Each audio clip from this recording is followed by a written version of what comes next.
Howdy folks, in this video we're going to show you how to re-spool and pre-tension your winch rope and why you need to do it. So stay tuned.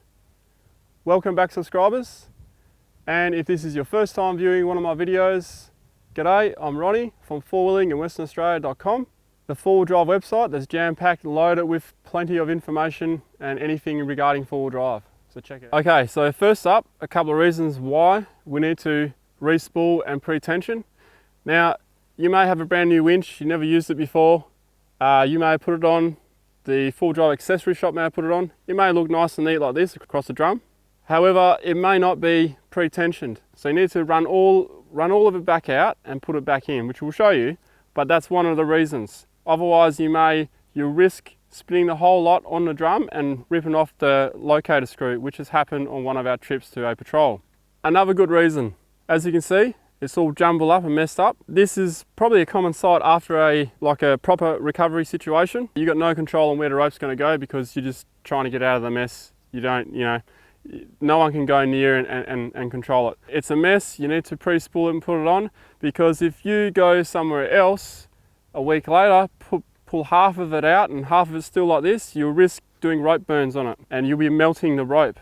And if it's cable, you'll risk squashing it, and it's not good.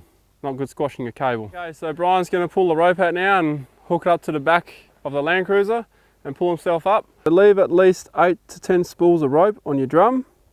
Otherwise, you're going to risk ripping the locator screw off. Right, so starting from the business end and working your way uphill. Notice how it's uphill. Reason for that is we get natural tension on it.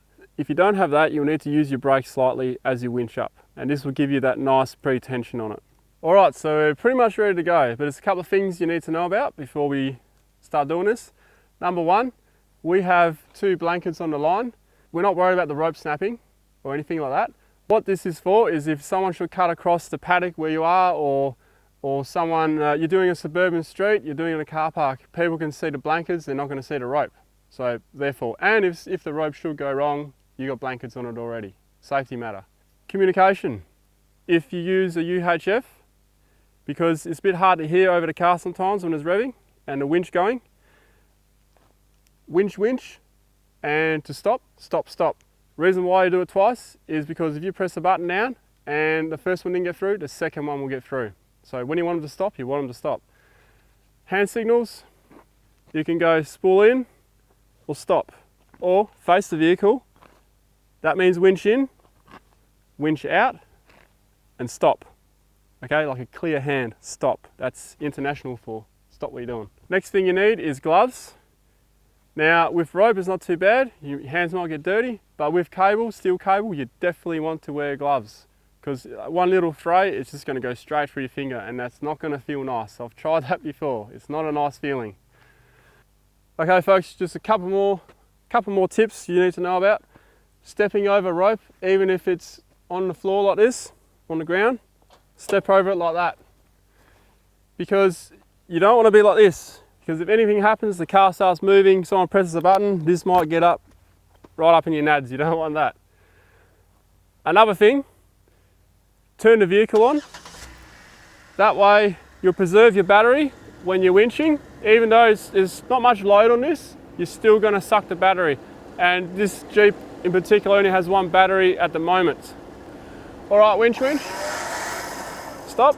All right, so he's taking tension up. Now, another thing, if you've got a vehicle at the other end, once he's got tension, make sure it doesn't move. I've got the handbrake on. You should really have someone in the vehicle on the brake, but we can't do that, we're only 2 people. So you can use a tree as an alternative, which is better, but I'm gonna go up now and make sure it's not moving, and I may even chock the wheels. I'll show you now how we do this. It's pretty simple really, self-explanatory. It's quite neat where it is now. So what we want is a nice, neat, even all the way across. Have a look, see where the rope is going, fill the rest of that level, and then come back the other way. So right now, I'm gonna go that way, so I'm gonna be pushing it. Winch. Okay,